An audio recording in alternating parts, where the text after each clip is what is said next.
Good morning, children. So, we are continuing with part 2 of chapter 10 India Agriculture. So, today we are going to start with the topic farming methods.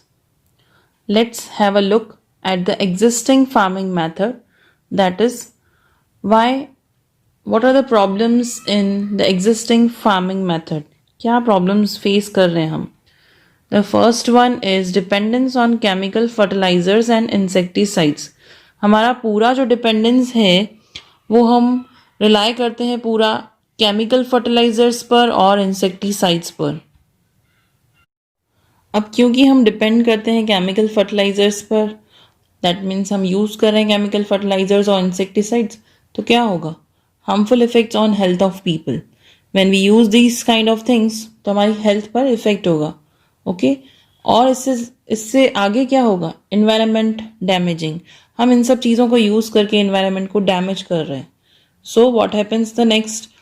Natural fertility and productivity goes down. क्योंकि soil ये सब ले रही है, chemical fertilisers हम उसमें डाल रहे हैं, तो जो नेचुरल फर्टिलिटी है सॉइल की और जो प्रोडक्शन कैपेसिटी है, दैट मीन्स प्रोडक्टिविटी है, वो कम हो जाएगी. और इससे क्या होगा? Crop production and quality also goes down. Further ज़्यादा टाइम तक यूज़ करते करते जब सॉइल की क्वालिटी में डिटेरिएशन होने लगेगा तो ये जो क्रॉप प्रोडक्शन है और क्वालिटी है वो भी धीरे धीरे कम हो जाएगी. So what we should do now? We should stop using this kind of things, जिससे हमारी इन्वायरमेंट को डैमेज हो रहा है, हमारे हेल्थ पर इफेक्ट पड़ रहा है. एंड केमिकल फर्टिलाइजर्स और ये सब चीज़ें जो है हार्मफुल, उन्हें हम यूज़ करना हमको बंद कर देना चाहिए. So let's see the first method which can be practiced or is practiced, that is organic farming. So here what happens? Organic farming आपने नाम सुना होगा, जिसमें किसी भी तरह का केमिकल फर्टिलाइजर यूज नहीं किया जाता. So in this farming without any chemical fertilizer, pesticide और insecticides, इस टाइप के मेथड में कोई भी केमिकल फर्टिलाइजर, पेस्टिसाइड या इंसेक्टिसाइड्स नहीं यूज किए जाते हैं. Natural alternative for protection of crops. इसमें नेचुरल अल्टरनेटिव ढूंढा जाता है. दैट मीन्स हम सब्स्टिट्यूट ढूंढेंगे फर्टिलाइजर प्रोवाइड करने का, केमिकल फर्टिलाइजर्स के अल्टरनेटिव्स ढूंढेंगे. What are the alternatives? As fertiliser हम फर्टिलाइजर के तौर पर काउडंग, अर्थवॉर्म या कंपोजिट फर्टिलाइजर को डाल सकते हैं. इन सब चीज़ों का यूज़ हम कर सकते हैं as a fertiliser. Next is pesticides. Pesticides के लिए हम क्या डाल सकते हैं? Cow urine, neem solvents and buttermilk. ये सब चीज़ें जो हैं वो पेस्टिसाइड्स बनकर एक्ट करेंगी. ओके नेक्स्ट इज ना, अब इन सब चीज़ों का यूज़ करेंगे जब हम, क्योंकि हम नेचुरल वे से ग्रो कर रहे हैं क्रॉप्स, कुछ भी हमने केमिकल नहीं यूज़ किया है, तो कुछ उसकी एडवांटेजेस भी होंगी. ऑर्गेनिक फार्मिंग में क्या होगा? Crops are full of nutrition. अब क्योंकि हमने नेचुरल वे से क्रॉप्स को ग्रो किया है तो न्यूट्रिशनल वैल्यू है उसकी बहुत हाई होगी एंड मिनरल्स और विटामिन्स बहुत अच्छे मिलेंगे वहाँ से. So the next is natural sweetness, fragrance and sweetness are maintain. जो नेचुरल स्वीटनेस है क्रॉप की वो और जो फ्रेग्रेंस है वो सब मेंटेन रहेगा. नेचुरल टेस्ट भी उसका मेंटेन रहेगा. अब क्योंकि हमने कुछ भी केमिकली यूज़ नहीं किया है तो ऐसे प्रोडक्ट्स का जो मार्केट में वैल्यू होता है वो बहुत ही हाई होता है. मतलब लोग ऐसे चीज़ों को ख़रीदना चाहेंगे क्योंकि इनका कोई इफ़ेक्ट नहीं होगा हेल्थ पर, ये हेल्थ के लिए बहुत ही अच्छी हैं, तो दे विल बी वो रेडी हो जाएंगे किसी भी प्राइस पे लेने के लिए. तो इन सब चीज़ों का मार्केट में प्राइस हाई होगा, इसकी वजह से गुड रिटर्न मिलेगा. So they demand a high price and good return. The next method is sustainable farming. अब सस्टेनेबल वर्ड का मतलब होता है कि हम अभी की प्रेजेंट नीड से कॉम्प्रोमाइज़ नहीं कर रहे, पर हम कुछ अल्टरनेटिव्स का यूज़ करेंगे और ऐसे अल्टरनेटिव्स यूज़ करेंगे जो हार्मफुल नहीं हो. दैट मीन्स वो हार्मलेस हो, किसी भी तरह से हार्म नहीं करें, ना एनवायरनमेंट को ना ही ह्यूमन की हेल्थ को. So let's understand sustainable farming. Here what happens? We don't compromise with the present needs, but we will use the alternatives which are harmless, that means harmful वाले नहीं use करेंगे इस वाले case में, और हम ट्राई करेंगे कि हमारे इन्वायरमेंट को या फिर हेल्थ को कोई नुकसान ना पहुँचे.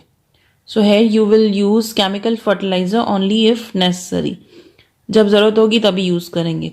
सस्टेनेबल अल्टरनेटिव्स वेयर पॉसिबल, कुछ अल्टरनेटिव्स को हम जहाँ जहाँ यूज़ कर सकते हैं वहाँ पर करेंगे. दैट इज़ फर्टिलाइज़र के लिए हम क्रॉप रोटेशन प्रैक्टिस करेंगे ताकि नेचुरल फर्टिलिटी बैलेंस मेंटेन रहे. ओके, क्रॉप रोटेशन प्रैक्टिस कर सकते हैं हम, क्योंकि हमने एक बार एक क्रॉप उगाया, थोड़े टाइम के बाद अगर हम दूसरा क्रॉप उगाएंगे तो उसका जो सॉइल का जो न्यूट्रिशनल वैल्यू है वो मेंटेन रहेगा, क्योंकि एक क्रॉप को जो चाहिए था उसने ले लिया सॉइल से, अब दूसरे क्रॉप को वही सब नहीं चाहिएगा. For example, if we are growing wheat for once, एक बार हमने वीट ग्रो किया उसी लैंड पर, और वीट कल्टीवेट होने के बाद हमने अगर बीन्स ग्रो किए तो वीट की जो रिक्वायरमेंट रही होगी वो थोड़ी डिफरेंट रही होगी बीन्स से. तो इस तरह से सॉइल की फर्टिलिटी मेंटेन भी रहेगी. नेक्स्ट इज पेस्टिसाइड्स के लिए हम बायोटिक कंट्रोल्स यूज कर सकते हैं. That is for insects and protecting harvest, जो भी हमारा हार्वेस्ट हुआ है उसको प्रोटेक्ट करने के लिए, और इंसेक्ट्स जो होते हैं जो हार्म करते हैं क्रॉप को, उससे प्रोटेक्शन के लिए हम क्या करेंगे, we will keep earthworms in the field. आपको पता है कि अर्थवॉर्म्स जो होते हैं वो फार्मर्स के बेस्ट फ्रेंड माने जाते हैं, तो अर्थवॉर्म्स रख देंगे फील्ड में. Now because the earthworms will eat the insects which destroy the crops, earthworms क्या करेंगे, उन सब इंसेक्ट्स को खा लेंगे ताकि क्रॉप को प्रोटेक्शन मिले. मीन्स इनडायरेक्टली अर्थवॉर्म्स एक्ट करेंगे as a farmer's best friend. Now comes the water conservation. अब पानी को हमको कम यूज करना है, तो we will go for sprinkler और drip irrigation method. The next method is mixed farming. Here the first point is clean farming methods is equals to loss of earning. That means अगर farmer जो है वो clean way से farming practice करेगा, that means organic farming की practice करेगा, या फिर without chemical fertilizer अगर वो farming करेगा तो उसकी earnings का loss हो जाएगा. Because chemical fertilizers से जो होता है production बहुत ही जल्दी हो जाता है, और भले इन्वायरमेंट को हार्म होता है but he looks at the profit. वो चाहता है कि मुझे प्रॉफिट हो, तो वो केमिकल फर्टिलाइजर यूज करके फार्मिंग करता है. तो अगर वो क्लीन फार्मिंग मेथड प्रैक्टिस करेगा तो उसके अर्निंग्स का जो है वो लॉस हो जाएगा. So what we should do, we should support agriculture with allied activities. हम ऐसी एक्टिविटीज को फॉलो करके एग्रीकल्चर के साथ साथ कर सकते हैं. That means we can practise cattle rearing. हम कैटल रियरिंग कर सकते हैं एग्रीकल्चर के साथ साथ, जैसे इनकम जनरेट हो. डेयरी प्रोडक्ट्स को हम सप्लाई करेंगे मार्केट में, मिल्क बेचेंगे और हमारी इनकम जो है वो जनरेट होगी. Also we can go for poultry farming. That is हम एग्स एंड मीट को भी हम सेल कर सकते हैं if we go for poultry farming. Okay, the next is sericulture. Sericulture क्या होता है, सिल्कवॉर्म को रियर करना पड़ता है इसमें. Now in this production of silk and rearing of silkworms is done. अब क्योंकि सिल्क की बहुत हाई वैल्यू होती है मार्केट में, तो ये भी हम कर सकते हैं प्रैक्टिस. Next is fishery. आप फिशरी प्रैक्टिस कर सकते हैं जिससे आपको एग्रीकल्चर के साथ साथ इनकम होती जाएगी. So these were the mixed farming methods which can be followed. Agricultural products of India. Here a table is given on page number 77 in your textbook. Here in this table you will find that Kharif crops, Rabi crops and Zaid crops are mentioned. Now let's understand this table. Now Kharif crops are also called monsoon crops. Their sowing months are June to July. इन महीनों में हम उसे sow कर सकते हैं. Harvest time is October to November. Okay, rabi crops, इन्हें winter crops के नाम से भी जाना जाता है. सोइंग मंथ्स हैं अक्टूबर नवंबर, हार्वेस्ट मंथ है March to April. Then comes zaid crops which are called summer crops, sown and harvested during March to June. इस टाइम में इसे सो भी किया जाता है और हार्वेस्ट भी हो जाता है. That means they are harvested in this duration, that is why they are called summer crops.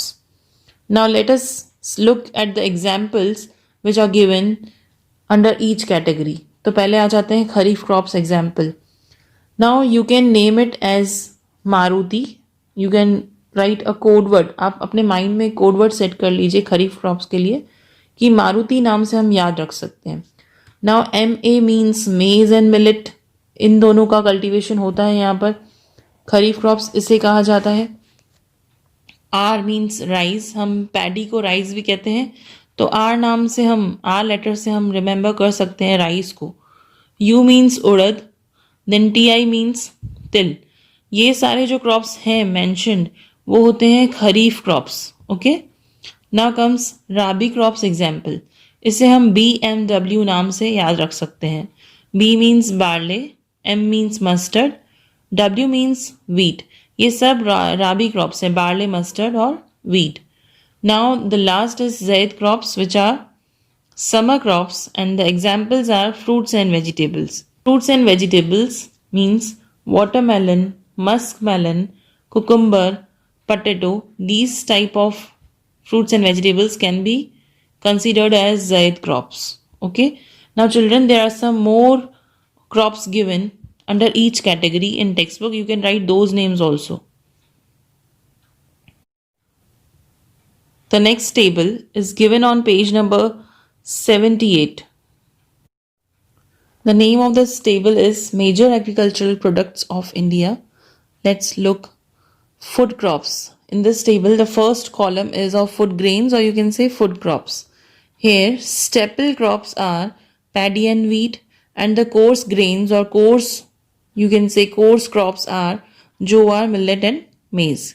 Under that, you will find pulses. I have not written the name of pulses because all are mentioned there in your table. So tuar, moong, gram, peas, bean, these are all pulses which are the major products of India, agricultural products of India. Then comes oil seeds, groundnut, sesame which is called til, mustard, castor, coconut. Then comes beverages, that is tea, coffee and cocoa.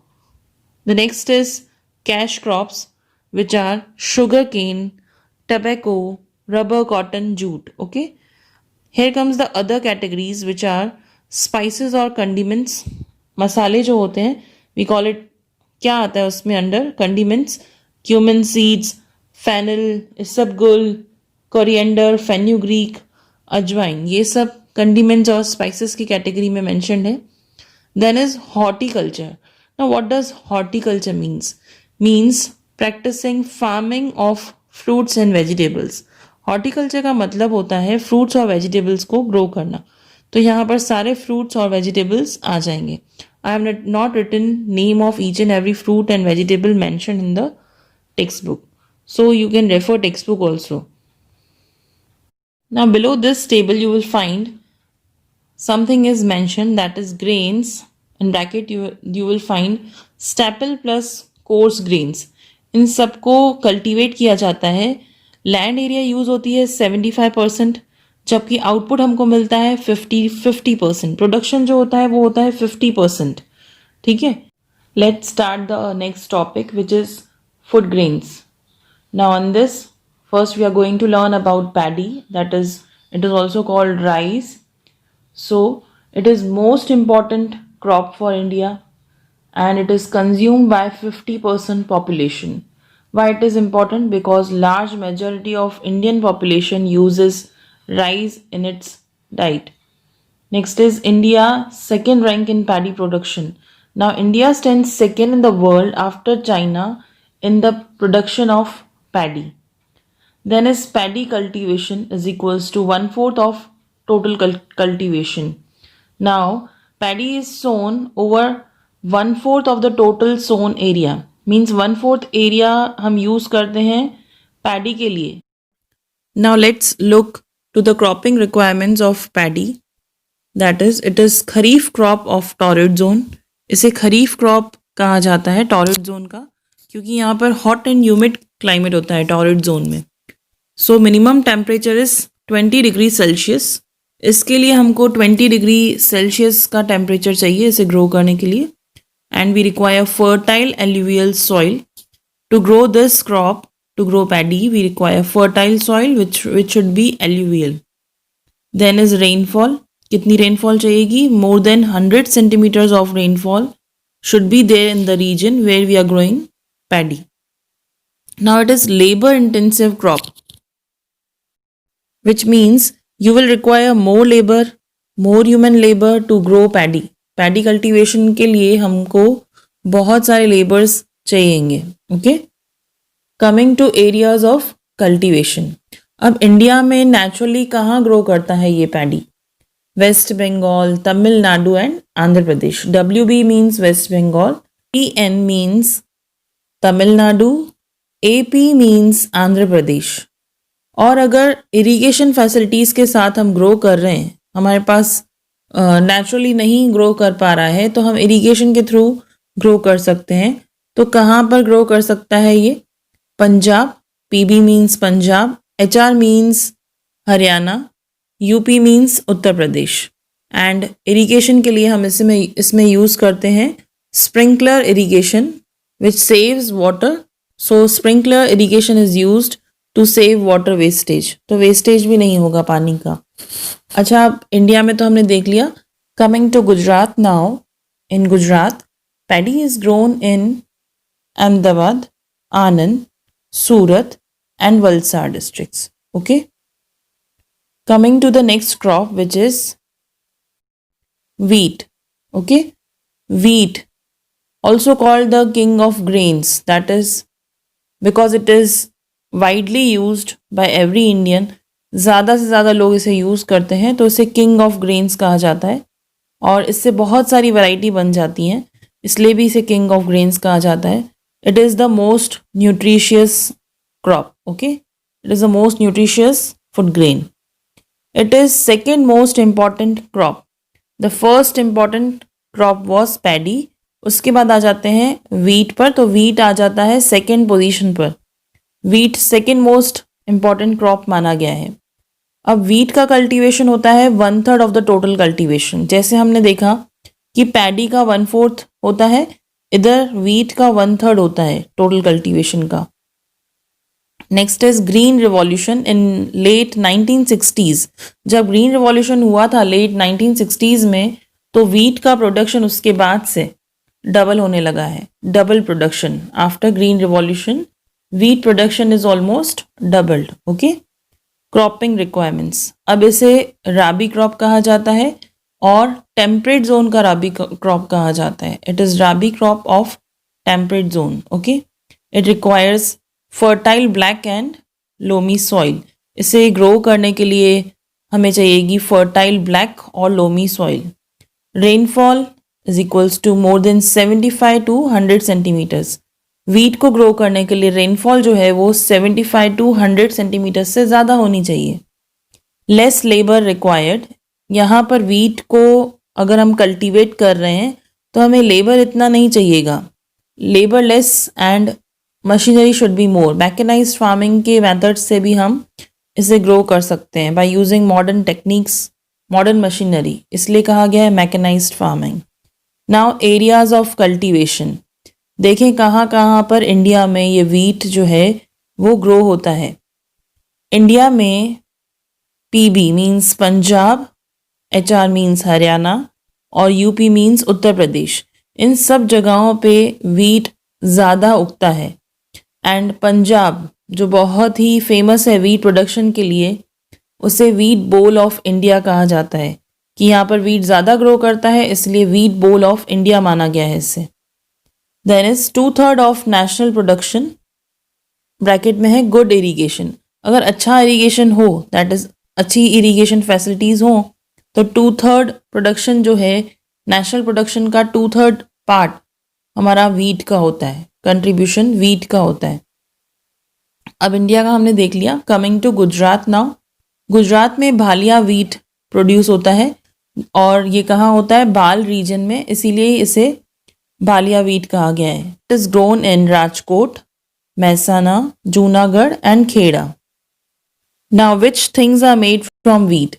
बहुत सारी चीज़ें बनती हैं wheat से, आपने daily life में देखा होगा. many items like rotli, bhakhri, sev, shiro, lapsi, laddu, ये सब टेक्स्ट बुक्स में दिए हुए नेम। तो ये सब चीज़ें बनती हैं वीट से, और इसलिए वीट बहुत ही न्यूट्रिशियस माना गया है और इसे किंग ऑफ ग्रेन्स कहा गया है। Moving further, let's see some major coarse grains which are grown in India. Now, coarse grains generally refers to cereal grains other than wheat or rice. Wheat और rice को छोड़कर जो बाकी के cereal grains आते हैं उन्हें ही coarse grains कहा जाता है। हिंदी में हम इसे मोटा अनाज भी कहते हैं। Okay, the first one is jowar. ठीक है, थर्ड मोस्ट इम्पॉर्टेंट क्रॉप माना गया है इसे। फर्स्ट था paddy, then you got it wheat, then is jowar. Third most important crop after paddy and wheat. It is both kharif and rabi crop. Means it can be grown during monsoon season and also during winter season. Kharif matlab monsoon crops and rabi matlab winter crops. So crop requirements for this are 25 degrees Celsius to 30 degrees Celsius temperature चाहिए इसके लिए। Soil चाहिए हमें black and loamy soil. Rainfall we need 125 centimetres and not less than 45 centimetres. Areas of growth, कहाँ होता है ये जुअर जो है वो कहाँ ग्रो करता है? इंडिया में MH means Maharashtra, AP means Andhra Pradesh, TN means Tamil Nadu, इन सब जगहों पे जुअर का कल्टीवेशन ज़्यादा होता है। Coming to Gujarat now, Surat and Tapi districts में जुअर जो है वो मैक्सिमम उगता है। ठीक है, नेक्स्ट इज मिलेट और you can say bajra. Millet का दूसरा नाम बाजरा है।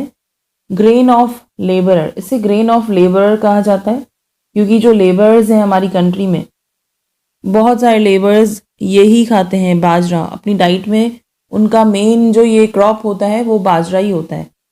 It is grown in the regions having temperature between 25 to 30 degree C, that is इसकी क्रॉप रिक्वायरमेंट क्या है? टेम्परेचर चाहिए 25 degree Celsius to 30 degree Celsius. Soil चाहिए हमें लाइट सैंडी, हल्की सी सैंडी सॉइल हो, ये चलेगा हमको बाजरा के लिए। Rainfall should B 40 to 50 centimetre, इसके लिए हमें ज़्यादा रेनफॉल नहीं चाहिए, 40 to 50 centimetre rainfall is enough. Areas of growth, India में कहाँ ग्रो करता है ये? India, Rajasthan, UP and Maharashtra. That is you will find this crop more in Rajasthan, Uttar Pradesh and Maharashtra regions. In Gujarat, you will find maximum production in Banaskantha district. Okay. The next coarse grain which we are going to learn is maize. It is globally third most grown crop. पूरे world में third most position पर आता है ये मेज़। सबसे ज़्यादा मेज़ ग्रो किया जाता है वर्ल्ड में, इसलिए थर्ड मोस्ट पोजीशन है इसकी। Staple food of people in hilly areas, अब हिली एरिया में जो रहते हैं लोग उनका ये मेन फूड है। Crop requirements, rainfall should be 50 to 100 centimetres, इसे ग्रो करने के लिए हमें चाहिएगी 50 to 100 centimetres of rainfall. And temperature should be 21 degree Celsius to 27 degree Celsius because it will be suitable for growing this crop. Now soil we require for this is black soil. The soil should be black soil. Uses now, as food it is used. We consume popcorn. We make popcorn from this. We can use it as animal fodder. That is animals को feed करने के लिए हम इसे use कर सकते हैं. Then is factory input and edible oil. It is used as edible oil. Okay, now areas of cultivation, कहाँ पर हम कल्टीवेट करते हैं मेज़ को? इंडिया में यूपी मीन्स उत्तर प्रदेश, HP means Himachal Pradesh, AP means Andhra प्रदेश, MP मीन्स मध्य प्रदेश। तो हम सबके पीछे देखें तो प्रदेश प्रदेश आ रहा है, इसलिए हम प्रदेश क्रॉप के नाम से इसे याद रख सकते हैं। In Gujarat you will find this crop in Panchmahal and Aravalli districts. Okay, maximum production is done in Aravali and Panchmahal districts. Coming to things to know, you will be given here on page number 80, a box is given in which Nagli or Ragi crop is given. It is a grass food crop which is sown in Gujarat. Okay, it is staple grass food crop of Adivasi in hilly regions. जो आदिवासी रहते हैं hilly regions में उनका ये staple means most important या main हम कह सकते हैं कि इनका डाइट में इंक्लूड होता है. AKA means also known as, इसे हम किस नाम से जान सकते हैं, इसे हम फिंगर मिलेट के नाम से भी कह सकते हैं, इसे नेम कर सकते हैं. Also known as African millet in English and bawta in Gujarati. Gujarati लोग इसे बावटा के नाम से बोलते हैं. It is the nutritious crop because it gives or it has calcium, iron, protein, minerals and vitamins in it. इसे खाने से हमें ये सब चीज़ें मिल जाती हैं. Used in baby food, removing malnutrition. Now what is malnutrition? It is a condition that results from eating low nutritious food. जब जिनके पास इतना वो है नहीं जो प्रोवाइड कर सके अपने बेबी को, तो माल न्यूट्रिशन सफ़र करते हैं ऐसे बेबीज़ या चाइल्ड, तो उन्हें हम ये खिला सकते हैं to remove malnutrition so that the child becomes healthy. ठीक है. Now it is fibre rich. ये फाइबरस होता है and it is good for diabetes and cardiac patients. Diabetes के लिए हम जिनको डायबिटीज़ है तो उन्हें हम ये क्रॉप दे सकते हैं. Also cardiac patients, cardiac means जिन्हें हार्ट की प्रॉब्लम्स हैं, क्योंकि ये कोलेस्ट्रॉल लेवल को मेंटेन करेगा, तो ये डाइट में अगर वो लोग इंक्लूड करेंगे, कार्डियक पेशेंट्स अपनी डाइट में इस क्रॉप को लेंगे तो उनका कोलेस्ट्रॉल लेवल मेंटेन रहेगा. Now in Gujarat you will find maximum per hectare production, that is Gujarat में प्रोडक्शन ज़्यादा होता है पर हेक्टर पे. Okay. In text books you will find that some things are written which are made from ragi flour, that is biscuits बनते हैं, chocolates बनते हैं, toasts बनते हैं, wafer, papri etc. are prepared from its flour. The next topic which we are going to do is pulses, and this topic is also given on page number 80. Now pulses are the main source of protein for vegetarian diet. जो लोग सिर्फ vegetarian हैं, जो लोग non veg नहीं खाते हैं, तो उन्हें जो प्रोटीन मिलता है वो इससे मिल सकता है पल्सेस कंज्यूम करने से. Now it is leguminous crop, that means ये जो पल्सेस होते हैं ना, वो हम जब ग्रो करते हैं तो वो सारा नाइट्रोजन सॉइल के अंदर रीस्टोर करते हैं. That means they provide nitrogen to the soil, that means they reinstate nitrogen, restore करते हैं सॉइल के अंदर. So it is sown as an intercrop, that is it is sown along with the main food crop. इसे grow कर सकते हैं हम main food crop के साथ. Now तुअर, उड़द, मूंग एंड मट, ये सब जो होती हैं पल्सेस, ये खरीफ क्रॉप्स की कैटेगरी में जाएंगी.